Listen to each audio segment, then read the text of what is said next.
Inona ny zavatra niseho nandritry ny sabotsy faraka 10 volana oktobra lasa teo?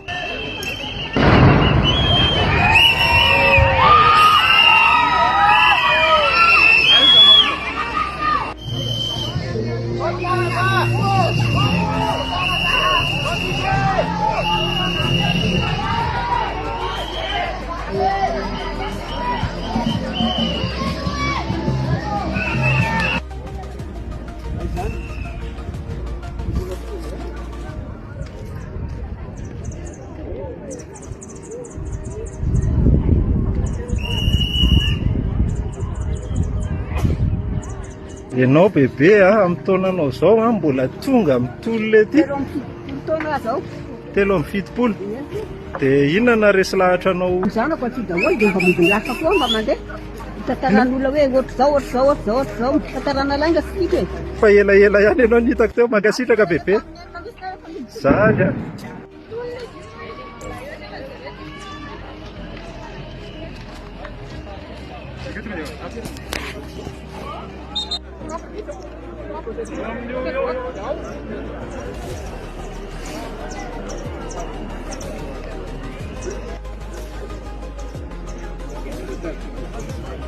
Mazava ho azy fa tsy hitantsika mitsara ny fihazakazahana sy ny fifampitorahana satria ny tena koa mba atao anatin'ny tolona.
Hafa nina tsombotratra ny miainana rehefa tafiditra ny 13 Mey ihany.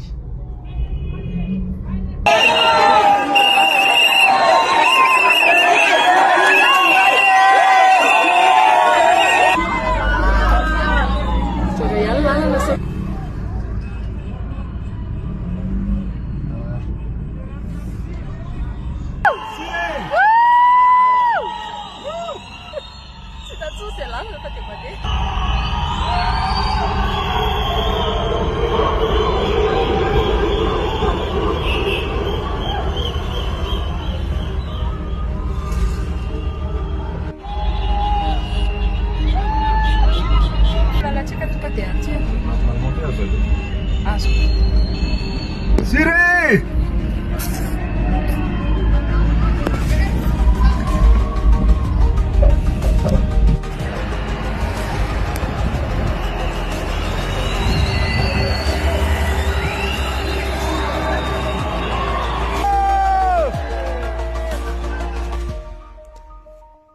Tadio nefa fa vao zao manomboka ny tolona, vao dingana voaloha izay vita izay, joro foantsika.